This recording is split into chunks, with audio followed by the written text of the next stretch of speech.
कैसा होता है एक न्यूक्लियर बम धमाका। आज है 6 अगस्त 1945 और एक आदमी हिरोशिमा जापान के लोकल पार्क में खड़ा है। वो एक प्लेन को आसमान में ऊंचा उड़ते देखता है। ये एक शांत और साफ दिन है जहां सब कुछ लगभग सामान्य लग रहा है, पर तभी प्लेन एक बम गिरा देता है। और कोई ऐसा वैसा बम नहीं, बल्कि एक न्यूक्लियर बम जो कि 15 किलोटन TNT से भरा हुआ था।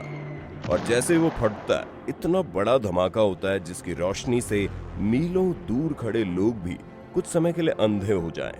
कुछ ही मिनटों में आधा शहर हमेशा के लिए गायब हो गया। अगर आपने कभी ये सोचा कि ऐसे धमाके को सामने से देखना कैसा होता होगा, तो वीडियो में बने रहिए। पर उससे पहले आइए जानते हैं न्यूक्लियर बॉम्ब होता क्या है, न्यूक्लियर वेपन्स कैसे काम करते हैं। इंसानों द्वारा बनाया गया दुनिया का सबसे ज्यादा घातक और खतरनाक हथियार होने के बावजूद न्यूक्लियर बॉम्ब की बनावट आसान कही जा सकती है। धरती की हर चीज एटम्स यानी परमाणु से बनी है। हर एटम के सेंटर पर न्यूक्लियस होता है। जब एक न्यूक्लियस को तोड़ा जाता है या दो न्यूक्लियस के आपस में टक्कर करवाई जाती है, तो काफी ज्यादा एनर्जी रिलीज होती है। न्यूक्लियर वेपन्स इसी एनर्जी का इस्तेमाल विनाशकारी विस्फोट करवाने के लिए करते हैं। विज्ञान की बातें बहुत हुई, पर एक न्यूक्लियर बॉम्ब विस्फोट का अनुभव कैसा होता है? कैसा होता है एक न्यूक्लियर बॉम्ब विस्फोट को अनुभव करना? अगर हम जानना चाहते हैं कि न्यूक्लियर बॉम्ब को फटते देख कैसा लगता है, तो हमारे सबसे अच्छे सोर्स मिलिट्री के जवान या हिरोशिमा और नागासाकी पर US न्यूक्लियर हमले को झेलने वाले विक्टिम्स हो सकते हैं। हाँ, ये सच है, जिन लोगों ने न्यूक्लियर बॉम्ब के असर को झेला होगा, उनमें से कई अपनी दास्तान बताने के लिए जिंदा नहीं बचे होंगे। पर चलिए इसे कुछ अलग एंगल से देखने की कोशिश करते हैं और पता करते हैं न्यूक्लियर हमले के विभिन्न स्तरों में क्या हुआ होगा। विस्फोट। जब एक बम गिराया जाता है, तो वो क्षण जब बम फटता है तो उसे ब्लास्ट या विस्फोट कहते हैं। आप विस्फोट के जितने करीब होंगे, आपके बचने की संभावना उतनी ही कम होगी। विस्फोट के केंद्र को हाइपोसेंटर कहा जाता है। हाइपोसेंटर के 1 मील या 1.6 किलोमीटर के क्षेत्र में जो कुछ भी आता है वो एवेपोरेट कर जाता है, यानी भाप बन जाता है। तो अगर आप विस्फोट के दौरान इतने करीब थे, तब आपको एक चमकती और तेज सफेद रोशनी दिखेगी। पर नहीं, इसका मतलब ये नहीं कि आप स्वर्ग से धार गए। वो सफेद रोशनी एटम्स के ब्लास्ट से निकली एनर्जी है, और क्योंकि लाइट की स्पीड साउंड की स्पीड से ज्यादा होती है, तो थ्योरी के मुताबिक आपको पहले रोशनी दिखेगी, फिर धमाके की आवाज सुनाई देगी। एक बड़ा आग का गोला जिसका तापमान सूरज की सतह से 10,000 गुना ज्यादा गर्म होता है, हाइपोसेंटर से फैल जाएगा और चारों ओर तबाही हो जाएगी। विस्फोट के बाद सेकंड के बहुत छोटे भाग में बम बहुत ज्यादा गर्म हो जाता है और काफी ऊंचे तापमान पर पहुंच जाता है, जिससे वो आग का एक विशाल गोला बन जाता है। ये भयानक आग का गोला भारी मात्रा में एनर्जी, प्रकाश, ताप और एक्सरेज एमिट करता है। अगर आप इस जोन के अंदर होंगे तो आप भी एवेपोरेट हो जाएंगे। पर अच्छी खबर यह है कि ये सब कुछ इतने कम समय में होगा जिससे आपको शायद कुछ अनुभव हो। बुरी खबर यह है कि आप बेशक मर जाएंगे। Shock waves. विस्फोट के केंद्र से 2 किलोमीटर दूर आप शायद शुरुआती ब्लास्ट झेल भी लेंगे, पर फिर आपको दर्दनाक प्रोपोर्शन में शॉक वेव से जूझना पड़ेगा। जैसे ये फायरबॉल बड़ा होता जाता है, वो आसपास की हवा को दूर धकेलते जाता है, जिसे शॉक वेव्स बनते हैं। ब्लास्ट से पैदा हुए प्रेशर इतने ज्यादा होते हैं जो लगभग सभी बिल्डिंग्स को नष्ट कर देता है। लोगों को उड़ाती ह्यूरिकेन फोर्स वाइंड्स और मलबे का मतलब होता है जोन के अंदर मौजूद लगभग सभी लोग मारे जाएंगे। किसी बिल्डिंग में छुपना आपको बचने में मदद कर सकता है, पर यह भी लाजमी है कि आप तब भी मारे जाएंगे, क्योंकि ह्यूरिकेन्स और मलबा आसपास मौजूद सभी चीजों को तोड़ देगा और गिरा देगा। इसके साथ ही धमाके के बाद उस क्षेत्र में बहुत बड़ी आग लग जाएगी। और अगर आप जानना चाहते हैं कि आप कैसा महसूस करेंगे, ये आपके लिए हद से ज्यादा दर्दनाक होगा। अगर आपके शरीर में आग लग गई तो, और अगर आप ब्लास्ट से 1 किलोमीटर दूर रहने के बावजूद किसी तरह से जीवित भी बचेंगे, तो आपको बहुत गंभीर रेडिएशन पॉइजनिंग हो जाएगी और इलाज न होने पर आप जल्दी मर जाएंगे। विस्फोट के तुरंत बाद न्यूक्लियर मटेरियल से बहुत ज्यादा रेडिएशन निकलती है, जो कि गामा रेज और न्यूट्रॉन से बनी होती है। अगर ये टॉक्सिक पदार्थ इंसानी शरीर के संपर्क में आते हैं, तो ये आपके सेल्स को डैमेज कर देंगे और आपको रेडिएशन पॉइजनिंग सहन करनी पड़ेगी। तो अगर आप किसी भी तरह ताप और शॉकवेव्स झेल भी लें, तब भी आपको इनाम में रेडिएशन पॉइजनिंग मिलेगी। ये बहुत ही डरावनी मौत होगी, क्योंकि आप थकान, मिचली और बाल झड़ना अनुभव करेंगे और आपके व्हाइट ब्लड सेल्स मर जाएंगे, जो आपको कई इन्फेक्शन का आसान शिकार बना देंगे। आप कुछ घंटे या कुछ हफ्ते ही जिंदा रह पाएंगे। ताप, जैसे ब्लास्ट और शॉकवेव्स फैलते हैं, ताप बाहर निकलता है। अगर आप सोच रहे हैं 6 मील दूर रहकर आप सुरक्षित होंगे, तो आप गलत है।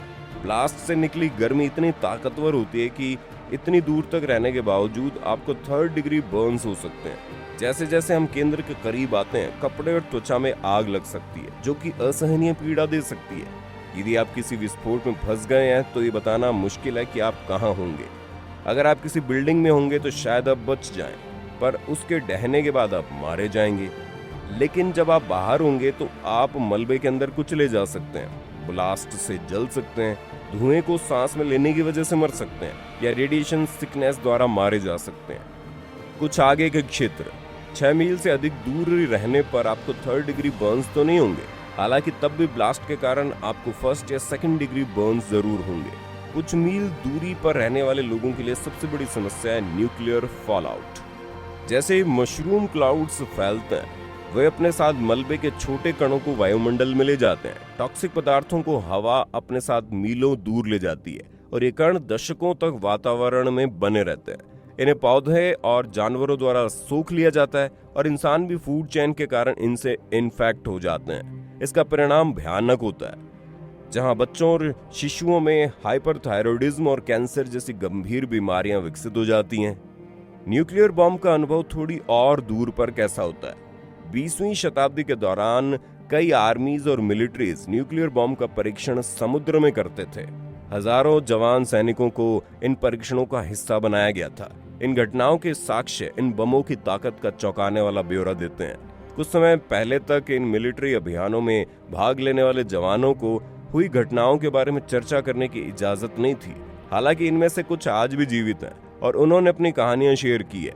ऑपरेशन ग्रैपले 1957 और 1958 में किए गए ब्रिटिश परमाणु परीक्षणों की सीरीज है, जिसे तब क्रिसमस आइलैंड के नाम से जाए जाने वाली जगह पर आजमाया जाता था।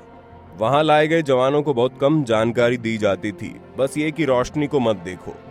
वे एक एयरक्राफ्ट कैरियर पर खड़े हुए और उन्हें दोबारा आंखों को ढकने के लिए कहा गया, और फिर एक परमाणु बम मीलों दूर किसी जगह पर प्लेन द्वारा गिराया गया। तब उन आदमियों ने बताया कि वो रोशनी इतनी तेज थी कि आप अपनी स्किन के अंदर छिपी हड्डियों, नसें भी देख सकते हैं। सैनिकों ने कहा ऐसा लगता था मानो कोई आग में आपके बीच चल रहा हो। एक भयानक और एक अकल्पनीय एहसास। ब्लास्ट इतना जोरदार था कि लोग एयरक्राफ्ट कैरियर के पास फेंके गए। कुछ कहानियां ऐसी हैं जिनमें सैनिकों को इतना आघात पहुंचा कि वो रोते हुए अपनी मां को ढूंढते हैं। हिरोशिमा और नागासाकी में बचे लोगों की आप बीती। बेशक परमाणु बम विस्फोट के कुछ दिल दहलाने वाले वृत्तांत हिरोशिमा और नागासाकी के बचे लोगों से ही आते हैं। विस्फोट के समय यासुजीरो तनाका हाइपो सेंटर से 3.4 किलोमीटर दूर थे। वो उस समय केवल 3 साल के थे और उन्हें ज्यादा कुछ तो याद नहीं, पर जो भी याद है बहुत डरावना है। तनाका उस वक्त घर पर थे जब उनके आसपास की जगह अंधाधुंध सफेद हो गई थी, जैसे कि एक बार में 1,00,000 कैमरे चमक रहे हो। फिर सब कुछ काला हो गया। तनाका अपने घर में जिंदा दफन हो गए। थोड़ी देर बाद उनके चाचा उन्हें ढूंढने निकले और उन्हें मलबे से बाहर निकाला गया। वो बेहोश थे और ढहे हुए मलबे से उनका चेहरा बुरी तरह खराब हो गया। हालांकि ये चमत्कार ही था कि वो बच गए। विस्फोट से 4.7 किलोमीटर दूर शिगैको मात्सुमोटो और उसके भाई बहन एक बॉम्ब शेल्टर में थे। दरवाजा खुला था और उन्होंने बाहर देखा। फिर आसमान चमकीला सफेद हो गया। विस्फोट की शक्ति ने हिंसक रूप से उन्हें अपने पैरों से उठाकर बॉम्ब शेल्टर में पटक दिया। उन्हें समझ नहीं आया कि अभी उनके साथ क्या हुआ है। भ्रमित और स्तब्ध वे वहीं बैठे रहे, इस सोच में कि उनके साथ अभी क्या हुआ। फिर गंभीर रूप से घायल और जले हुए लोग बॉम्ब शेल्टर में लाए गए। विस्फोट से इनकी त्वचा और चेहरे बुरी तरह से जल गए थे। छोटे बच्चे के लिए किसी हॉरर फिल्म के सीन की तरह लग रहा था। जैसे ही जले हुए पीड़ित लोग शेल्टर के एंट्रेंस गेट पर आकर गिरे, उन्होंने शवों का एक विशाल ढेर बना लिया। मात्सुमोटो और उसके भाई बहन 3 दिनों तक शेल्टर के अंदर ही फंसे रहे। ये एक बेहद दुखद घटना है जो परमाणु बम की वास्तविक शक्ति को प्रदर्शित करता है। हम वास्तव में कभी नहीं समझ सकते कि परमाणु बम को झेलने की भावना कितनी भयानक होगी। लेकिन हम नागासाकी और हिरोशिमा के निवासियों की गवाही और परमाणु बमों के परीक्षण में पकड़े गए ब्रिटिश सैनिकों के शब्दों को जरूर सुन सकते हैं। एक कॉमन थीम जो कि उनके अनुभवों में झलकती है वो है डर, ताप और जबरदस्त तबाही का एहसास।